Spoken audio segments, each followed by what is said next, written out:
Hey there, friends. Today I am so excited and honored to be with Allan Misner of 40 Plus Fitness. If you have not heard of him before, he is a force in the health and fitness industry. He has one of the longest standing podcasts out there, all things health and fitness. He has interviewed, I think, Allan, I'm going to let you correct me if I'm wrong, 400 authors and books. Is that about right? Over 400, yeah. And I read every book, so I don't just have them on. I read your book about 5 years ago. So Yep. Yes, I read every book and I know the book and we talk about the book. So it's an opportunity to have a really good conversation in areas that help people in their health and fitness, particularly for those of us over 40. Yeah.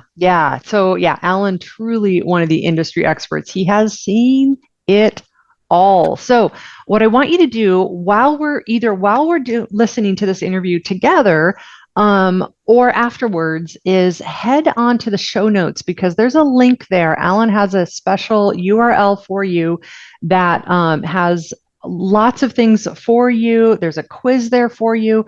You can do that while you're listening to us. Let me give you the URL right now. It's his website, 40 Plus Fitness. That's the number 4, the number 0 plus PLUS fitness.com/couch to active. And we all know couch to active, couchtoactive.com. Head on over there now while Allan and I have this great conversation. He's got some really good information and stories for you today. So first of all, Allan, welcome. Good to have you on the podcast again. I'd love for you to just introduce yourself, let folks know where on the planet you are, and we'll go from there. Well, it's been 5 years. Can you believe that? Oh my gosh. We both were on the same podcast together. Yeah. So a lot has changed for me in the 5 years. I started out as a personal trainer, kind of on the part-time basis thing. Mm-hmm. And then I guess about that time I'd gotten laid off. I wrote my book. And then my wife and I decided to move to Panama, the country. Mm-hmm. Anyone in Florida, I say Panama City. They're like, "Oh, we're going to Panama. That's just the city over there. You went 2 miles away, 2 hours away." I'm like, no, Panama, the city, the country. Mm-hmm. I am in a place called Bocas del Toro. Mm-hmm. It's an archipelago in the Caribbean. We don't get hurricanes. That's so cool. Yeah. So I get all the things like rainforest with monkeys and toucans and parrots, mm-hmm. and sloths, and no hurricanes. So it's kind of the best of both worlds. Beautiful beaches, just a wonderful place to be. That is so Tammy awesome. and I have a bed and breakfast called Lula's. And so together we run a 6-bedroom bed and breakfast, in addition to me having that, that kind of online training gig thing and the podcast. So I stay pretty busy. Oh, okay. I just had this idea. I know a lot of our listeners know you well. Know you from your podcast, I should say. Can I put a link to your bed and breakfast in my show notes also? Sure, absolutely, okay. Yeah. Awesome. Let's do that. Easy. There we go, friends. So it's you can, Lula, go ahead. LulaBB.com. LulaBB.com. There you go. Awesome. Yeah. Awesome. Okay. We'll put that in there. Okay. This is completely off topic, but I have to ask you, monkeys, are those the howler monkeys? Yes. You'll hear them miles and miles away. You think they're just these huge, gargantuan, like werewolf creatures with the woof, woof, woof. And then you get to them and they're like 17 inches at max. Like they're a big cat. Don't they? Yeah. Don't they make a sound like they sound like a dog barking, or woof, woof, yeah, woof? It's just big, deep woof, woof. And the cool thing was, when we first got here, one of the first places we stayed was out in the jungle, and there was a troop of monkeys that hung out in our yard. Okay. And so the alpha monkey is at the top of the tree, and all the other monkeys are below him. The other boys and the women monkeys are all there. When it starts raining, he starts hoofing, and all the men climb up above him and shield the rain off of him. No way. It is the coolest thing. Yes, it's the coolest thing. Oh, I want that life. I want that. I've heard then if you walk under them, you have to be careful because they'll throw things at you or pee on you. Is that right? Well, yeah, the Capuchin monkeys particularly are playful like that. Okay. We were over on another island and we were walking, and there was a troop of them that had gotten above us, and they're swinging around. And my wife is warning me. She's like, look out, he's going to pee on you. And that he literally just leaped out into space. I thought he was just going to fall 40, 50 feet to his death. He just leaped out like a good 15 feet. And I didn't think there was anything he could grab hold of. It just looked like he was going to do a belly flop from there. And he managed to grab a branch with his foot and with his hand and his tail and hang there and then commenced to pee on my wife. Oh my gosh. Okay. She was warning me that I was going to get peed on, and then he leaped over and he got her. He's like, she said pee. I know that word. Yeah, I know that word. Okay, I know. We'll eventually get on topic, but food. Oh my gosh. When I've been to Panama, you tell me if this is your experience at where you were at. Plantain, papaya, the most amazing beans and rice. Is that what do you? For the most part, yeah, the locals. So we, this is a banana plantation area. They've got pineapple that's fresh cut. You're not going to get anything like this in the United States. I promise you. The vegetables and the fruits are so good. The vegetables that are grown locally, the soil is just so deep and rich with the volcanic activities here. Everything's clean. Lots of fish. Like if you go to the right place, like we've been sitting at a restaurant that a friend of ours operates. It's right on the water. This cayuco pulls up, and our friend Joan says, well, he's got some fish. He's got some lobsters over there if you're interested. So I'm over there. I buy a 3-pound snapper and a few lobsters. I take them. She says, let me have those. She takes them back in the back. Her chef scales the fish for me, puts it in a plastic bag, is cooling it. So when I get done with dinner, I take my lunch for tomorrow and dinner for tomorrow home. Yeah. That day. That is so cool. So cool. $5 a lobster. 1.5 pound lobster is $5. Oh my gosh. Yeah. Yeah. I remember that, going to just little areas in like restaurants and having an entire huge meal for like it felt like pennies on the dollar compared to what I'd pay in Seattle. It is. Sure. That was one of the drivers. And we talk about this when we're younger. We all have these aspirations of, well, I'm just going to sell everything and move to a Caribbean island. Yeah. And you did it. Scary. It is, but it is scary, and so when you start thinking that you can't do something, then you won't. You've already set the roadblock in your head to prevent you from doing those things. But if you set your mind to do something, you'll almost always get it. They call it, what was it? Basically, if you vision yourself in a big house, a certain house or a certain car, somehow, inevitably, the universe responds. Yeah. And it's not just the believing, but the believing starts the process of your brain making it happen. And so when my wife and I first started talking about, well, why don't we just go ahead and move to a Caribbean island? We love the beach. We love the kind of warm that we were living in Florida. And I was like, it's a lot cheaper. And so we just started looking up stuff, and we got on a plane and we flew here and we checked it out. And that was in July. We went and looked at Belize, and then we just said, okay, one-way ticket. Here we come. And we sold everything. Now my wife's got a little nervous when she sold her car, because from the time she was like 16, she had never not had a car. Oh, wow. Yeah. She sells her cars. We sell almost everything. We brought more down here than we really needed, but that's what you do. Yep. But you can get everything you want here. We don't have, where I am, there's no fast food. Cool. No fast food on this island at all. There's a local fast food. So if you want fried chicken, you can get some fried chicken. For the most part, the food is healthy. It's locally sourced. You can get stuff. So if you want something, the grocery stores carry it, and it costs more. So it costs you more to eat like an American here. But it'll cost you a whole lot less to eat like a Panamanian here. Which is and so I'm not much. To say that there's not holdbacks here. There's issues. It's a third world country. I live in a third world country. But here we are on Zoom. I mean, you're about as far away from me. Being in the United States, unless you were in Alaska, you almost couldn't be further from me right now. You're in Oregon, right? I'm from Oregon, but I'm in Seattle, even further away. You're in Seattle, so like that's on the other, almost the other side of Earth. But we're we're talking real time. Yeah, we can be talking real time. So with today's technology and everything else, Don't tell yourself no. Don't tell yourself no about anything. Don't ever question if you can do something. It just should come up in your head. I want to do this. How?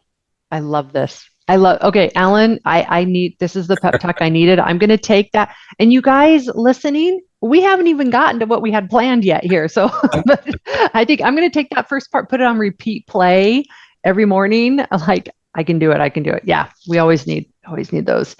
All right.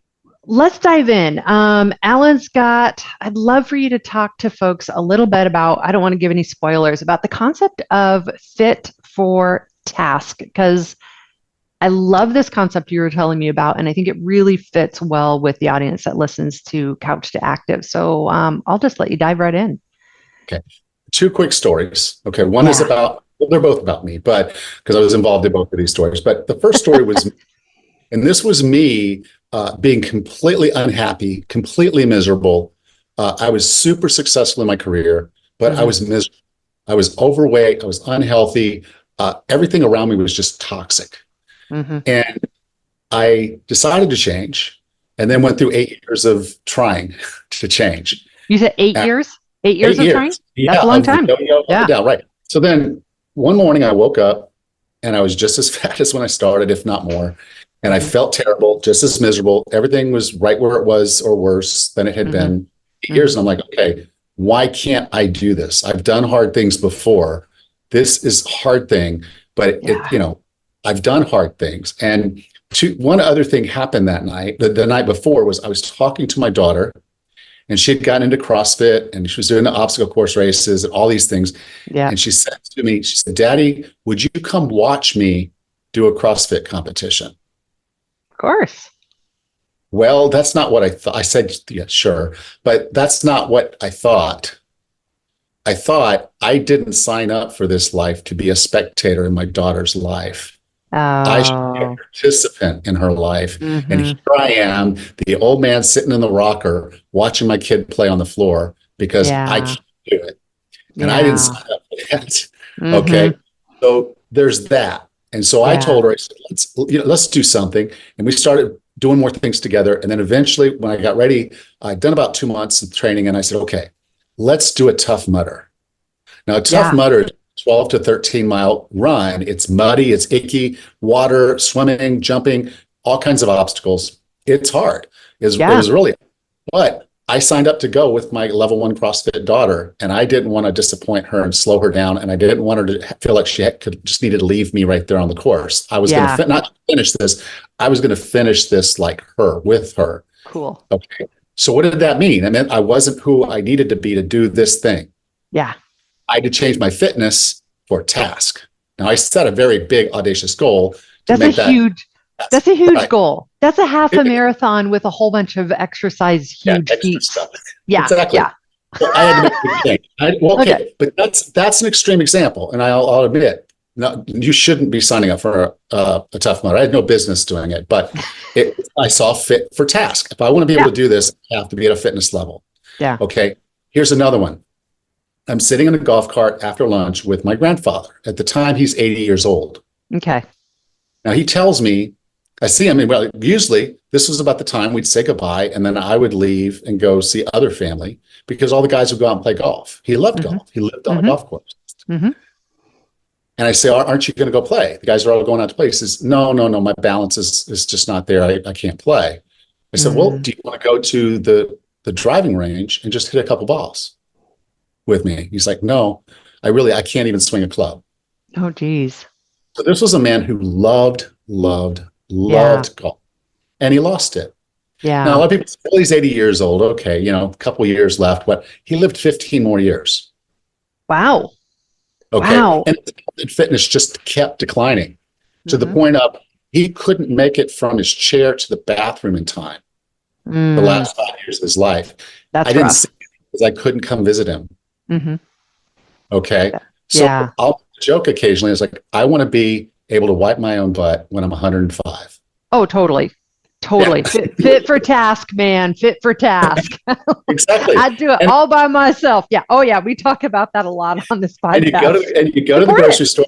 You go to the grocery store and you buy a jar of pickles, and you get home and you go to open up you got your fork, you go to open up, you can't open the jar.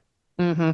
Yeah. You doing everything, run water, banging it on the counter. You can't open the jar. Guess what? Yeah. You don't get no pickles. Yeah. Fit for task. Yeah. So fit for task just means being able to do the things that you need to do today and tomorrow. Mm-hmm. So when you wrap your head around the concept of, yes, I need to be able to get up and make it to the bathroom and wipe myself, get back. I need to be able to take a shower. I need to be able to keep up with the kids at the zoo, because I don't be the grandfather sitting at the bench at the front while they go enjoy the zoo. And then they come back here and I'm asking them about the animals they saw. Yep. I want to be there participating in their lives. If my grandchild's sitting on the floor watching a cartoon, I want to sit down on the floor with them and be able to do that. And that's a fitness level. All of it's a fitness level. It's balance, mobility, all of it. All of it. It's freedom. It's freedom, dignity, joy, love, connection. I mean, it's life. It's life, exactly. And so that's the whole concept. And now when you take that concept, start thinking about it. Well, I don't work out. I don't exercise. Okay. I train to be fit for task. Gotcha. So you see how now suddenly this isn't some burden. Yeah. This is what I do because that's who I am and who I want to be. Yeah. I open my own pimples. I'm going to wipe my own butt.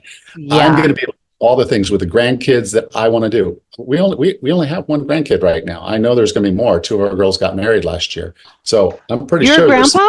Your grandpa? Well, not by blood, but my. Doesn't matter. Right. Own so it. there is. Own it. All good. There is a grandkid ball. But the whole point is, and that was part of how, so when I first met her, because she was already in this picture, I came in, I met Tammy, and I go in, I scared the crap out of her. Big, I guess relative to her, I was huge, and then bald head and all of that. And she was terrified of me. Would not talk around me, would not look at me, just would look away. Oh, wow. And wouldn't eat in front of, wouldn't do anything in front of me. She'd just freeze. So one day I think, okay, I have to fix this. And I knew she loves SpongeBob. So I take my computer and I put it on YouTube and I find a SpongeBob episode. And I walk over and I set my computer on the floor and I sit down on the floor. It's a tile floor. Yeah. Okay, what does she do? She hears SpongeBob starting. She walks over. I see her. I scooch over a little. She sits down right next to me and we watch an episode of SpongeBob. And then after that's over, I turn and say, because that's probably 20 minutes, I turn to her and say, would you like to watch another?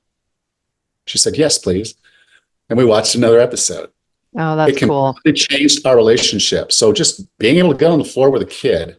Yeah. And joke, I have to have a plan to get back up. Well, no, you should just be able to get back up. Yeah. Yeah, that's the thing. Getting on the floor is never the problem. It's going against gravity. That's harder. Yeah. And sitting on tile for what ended up being about 50 minutes. Yeah.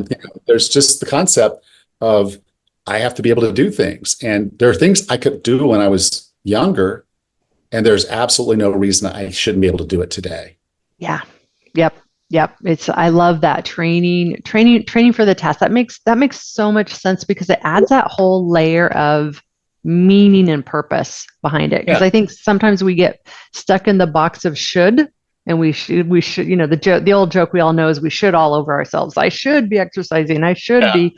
But instead it's like, no, I actually want to have closer connections and I want more freedom and dignity and, love and connection, and having a body that will do those things I want enables that. Be a participant and not a spectator. Exactly, which is so much more meaningful. And that gets to that whole piece of motivation you talk about a lot, because it's one thing to say, okay, I'm going to be fit for task. I want to do, let's see, I've got a grandkid and I want to be able to get down and up with the grandkid, or I'm caring for an elderly parent and I want to be able to do it without blowing my back out. It's one thing to have that, but motivation, that's a whole nother thing. And you've got, tell folks about your take on motivation, because I really like it. Because you would sit there and, like you said, I'm thinking, okay, if I need to be able to get up and down off the floor, yoga would be a wonderful protocol for me to try. Okay, I've done it in the past, it was okay, but I'm going to do yoga on Monday. Yeah. Okay, Yeah. not today, not tomorrow, Monday. We set arbitrary dates in the future. And then we're like, okay, on Monday, I'll wait for the door to open and motivation will just walk right in. Mm-hmm. And motivation will stay with me every day, just show up when it's time, and I'm going to do it. And it may show up that first day, but by the third or fourth week, it's gone. You're like, well, where motivation? Hey, and it doesn't come. So what we do wrong with motivation is we wait for motivation to come to us, but that's not how motivation works. Yeah. Motivation has to be earned. You have to do something first. So the Yep. way I like to visualize motivation, and I did a little figure on this, and this will be on the page. So Okay. you go to that page, 40plusfitness.com/couch to active. You'll see this diagram. Okay. And I use this when I'm talking to my clients about motivation and how they can make their motivation soundproof. It's they don't have to ask for it anymore. Yeah. First one is, if you think about one column, and the one column is what we call internal or intrinsic. Yep. Okay. And the other column is extrinsic or external. Yep. So first, on the external side, let's talk about there's two layers, there's two levels. The first level is what we call leader. So you have a leader that's telling you to do things and are holding you accountable. So you hire a coach. Got to show up to my job so I can get my paycheck. That's definitely get paid, or my coach is going to be at the gym. The class starts at 6:00. I have to be there. This is coach. I'm paying the coach to be there. So what did you do? You hired the coach. You did something. The coach is holding you accountable, and that's a level of motivation. Yep. Okay. The next level is social. So this is where you say, okay, I'm going to sign up for a class or a group. So it could even be a Facebook group where we're all just going to say we're going to hold each other accountable. And so, post our weight loss for the week, or we post the exercises we do each day, or we, do selfies at the gym to show, hey, here I am, Planet Fitness. Okay.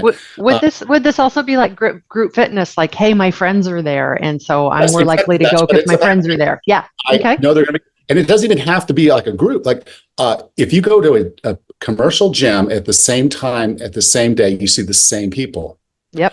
And so you walk in, I was a 5:00. And so I'd walk in at 5:00. It's the same guys and gals at the gym every single day. We can talk. We're all there just to get our workout done, but we nod, wave, and it's like, hey, dude, and I give him nicknames like, okay, that's the arms guy, because he's always working arms.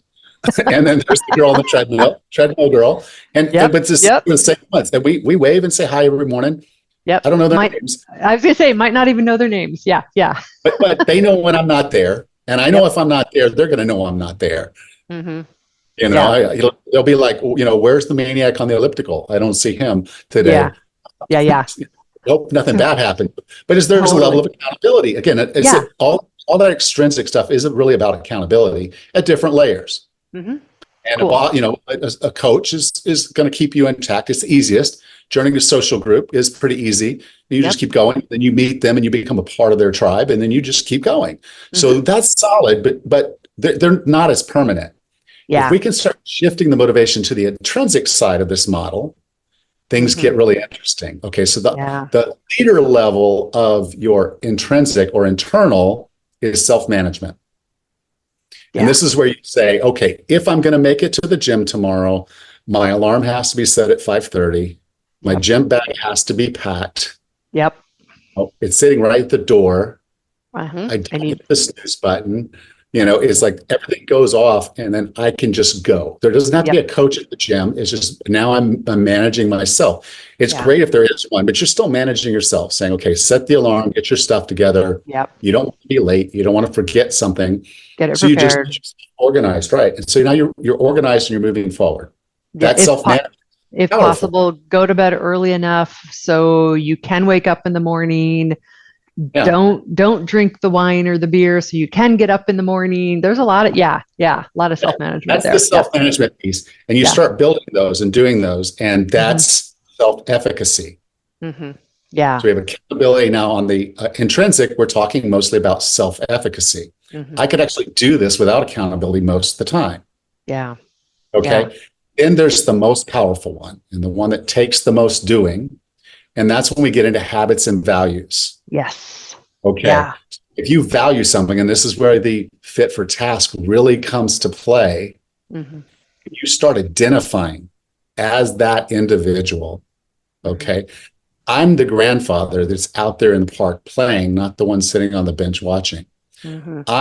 And probably the easiest example of this would be runners. So someone starts out and like couch to 5K kind of thing. Yep. They start, say, okay, I'm walking. I can go and walk for 30, 40 minutes, 1 hour. Now I'm adding a little jog in there. And okay, now I'm ready to sign up for a 5K. So nervous, you're so excited. And you do the 5K. And now you start thinking, I'm a runner. Yeah. You identify as a runner. So what are runners do? Well, they run. They run. They buy running shoes from a running store. Right. But they become a person. All their values and habits are being built around an identity. That's the most powerful self-efficacy you can have. It's the most powerful motivation you can have, because no one asks a runner how they get motivated to run. They're like, well, I'm just a runner. It's not even really about motivation anymore. It's so deep ingrained in you. You just do it. You hear it from CrossFitters. Yep. And you hear it from vegans on how they eat.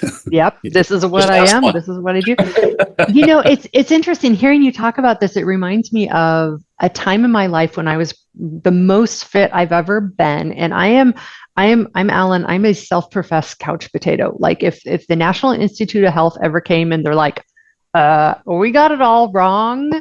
It's actually pizza, baguettes, imported cheese and beer, and the couch. I'd be like, hallelujah. Yeah. But we know that's not true.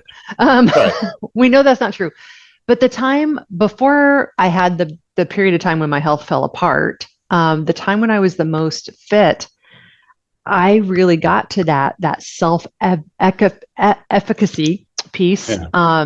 In that I was hired at one of the highest, most high-end gyms in Seattle, this huge gym, like 5 swimming pools, more than 10 tennis courts, like huge gym. And the spin class with 80 bikes in it, and strobe lights and all that. Anyhow. And I remember the day I got hired and they gave me a uniform. We were all uniformed instructors. I remember saying to myself, I am pro club. And it was that whole, like, this is what I am. And when my mindset was like, this is what I am, everything clicked. And I was teaching, but I was doing the gym more on my own and running more and walking more, and all because I had this whole mindset of this is who I am. And that was really powerful. It is. It is. Powerful. It's the most powerful thing you can have. And again, what are most people doing for motivation? They're just hoping it shows up. But start doing. The easiest do is hire a coach. Start going some classes, join some groups, get a part of a scene so you have that accountability. A good coach is often going to give you guidance and support so you don't injure yourself along the way. You have the best answers at the time you need them. You get the fastest results. The faster results helps you build self-management. You're like, I like this. I like how I feel being stronger. Yeah. I like having more stamina. Yeah. And I'm getting these relationships and from this coach and the accountability, everything's going on. And then you keep doing the thing and you get reasonably good at it to where you enjoy it. It's not painful to do it. You enjoy it. And then as a result, you start to identify as that person. I had one client, she really struggled to walk. She's like, everything hurts when I walk. I'm like, okay. So I said, like, if you were going to commit to walking every day, what could you commit to? And she said, I could do 10 minutes of dedicated walking, I think. Okay. She was afraid she might not be able to do 10 minutes of walking. Okay. I said, well, let's start there then. Yeah. Every day I want you to do 10 minutes. And I want you to message me and say, hey, coach, I did my 10 minutes. Sometimes she'd do more. Like every once in a while I'd see her 12 or 13, but she'd do at least 10 minutes every day. And then we met again. I said, okay, what do you want to do now? And she said, 12. Now, people might say, well, you were already doing 12 sometimes when no, she's going to push at the rate she's comfortable pushing. So gentle nudges are going to get her there. She started doing 12, usually again, 13 or 14 some days. And then she was doing 12 consistently. Okay, what's next? And it was 15, it was 17. Now, the reason I tell that story is because we were doing this in the early spring, and it was music festival time. And that was her favorite most thing to do in the world. She was a movie festival goer. Cool. Cool. But the thing is, they park you way down the road. Oh, You have yeah. to walk up, Yep. and then you have to, when you have to go to the bathroom or you want to go get some food or concessions, you walk, and you walk back, and you're on your feet a lot, dancing and doing things. She got her fitness level up to a point where she was enjoying the music festivals as much as she had when she was younger. And she was going to more of them and enjoying them more. And so it's not that you have to identify as some form of athlete or a way of eating or those types of things. It's just realizing having the skills for fit for task. Yeah. A movie festival goer, you can walk, you can do everything and be on your feet for hours and it not be a problem for you because you have the self-efficacy, the identification of that person. You're doing that thing. You're doing it. It makes such a big difference. Yeah. I mean, last summer, actually, I took my son to Washington, D.C., and I have just in the last year really turned my health around. And I was so excited. For 9 days, we walked the concrete of Washington, D.C. in the summer when it was so hot. We would joke, he's in college, and we would joke that, the heat is so oppressive in Washington, D.C. in the summer that if we step outside, we could imagine our life being like a video game with one of those life meters, and you go outside and it's like pew pew pew pew pew pew pew pew pew pew, like really. But we were able to do it, and we were able to be on our feet most of the day. But it was fit. It was totally fit for task. So love it. And so that's the core of it is don't wait for motivation to come. You've got to figure out what your fit for task looks like for you, what food and everything else looks like for you. And then you step into it and you start doing something. Don't have the initial self-efficacy. Don't wait for it. It's not going to show up. Yep. Go out there and get it done by hiring a coach, joining groups, get that infrastructure built. Jim Rohn said you're the sum of the 5 people you spend the most time with. It goes across every spectrum of your life, and it's totally true. If you start surrounding yourself with other people who care about their health and fitness, you're going to be better off for it. Makes a huge difference. Huge difference. Now, Allan, I know you've got this whole thing on mindset and a little survey. Can you tell folks a little bit about that so they'll be more like, let's click on that link and check it out. Yeah. So if you go to the website, I'm going to have a link there for it for sure. Basically, it's a quiz. It takes you less than 60 seconds and it's free. So it's not going to cost you anything. And what it's going to do is it's going to help you identify one of the 5 mindsets that I see out there every day. I've trained thousands of people and there's always something blocking us. And when I look back at my journey, I was something, I solved that mindset. And then the next one came along as I got better. I solved that mindset. And then the next one came up. And so part of the reason why I know what I did work so well was I ended up in a position where I was an Atlas mindset. And an Atlas mindset really needs big goals in front of them to be successful. Okay. Somehow or another, it occurred to me at the time that I needed that. Now, that was my journey.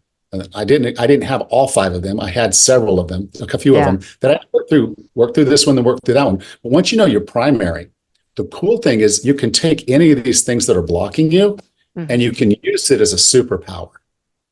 So again, me knowing that not having big goals had me just floundering around. When I was a kid, I was an athlete. I had to practice for football. I had to practice for this. I had to do that. I was in the Army. Okay, I had to not die. I was an infantry soldier. So it's like, I got to be in shape. Things like that. So I was fit for task for those things, but it was, again, driven by the fact that I had this requirement to do it. And that was important to me. And I had big goals and I was working hard. When I got older, it's like, well, I don't have all that have to. I can sit at a desk, I can sit on the couch, I can watch Netflix, I can eat what I want. And I could do that for much of my life until I ended up in a really bad place, health-wise, fitness-wise, and all above. And so for me, the big step out was, okay, once I started breaking those as an Atlas, I was like, okay, what do I need? I need something scary in front of me. And, again, not die in the infantry is pretty big, scary goal. It's like, Tough Mudder. That's something my daughter would really aspire to be good at and do. And I want to be there with her. And I didn't want to just do it. I wanted to finish with her. And so 3 big events in my life. The first one was when she was first born, and she was laying on the table and she wrapped her fingers around my pinky. Oh. The next was walking her down the aisle, arm in arm. The third one is finishing that Tough Mudder, holding her hand and running to the finish with her. And so the reason all of this works is a deep, compelling why that turns to fit to task, that then you start looking at what you need to be motivated and stay motivated. You just build that model across. But the mindsets can block you because there can be little things that happen that just derail you a little bit. So if you know what they are, you can set them in favor of you, and they become the drivers that get you to be successful. Super cool. Love that. Okay. I'm going to pop a question on you here. Of everything we've talked about, if our listeners can take only one thing home with them, one thing they're going to memorize, take with them, what's the one thing? Who are you and who do you want to be? Because you make that decision every single day. I love that. That's powerful. Yeah. Oh, Allan, thank you so much. This is great. Folks, remember, 40 plus fitness, the number 4, the number 0 plus, plusfitness.com, 40plusfitness.com/couch to active. Those links are in the show notes. And Allan's B&B he's got down there in Panama with his wife too. You can go down and visit him there. So that's what we got today. And Allan, thank you so much for coming on the Couch to Active podcast. Good to see you. Thank you. Good to see you too.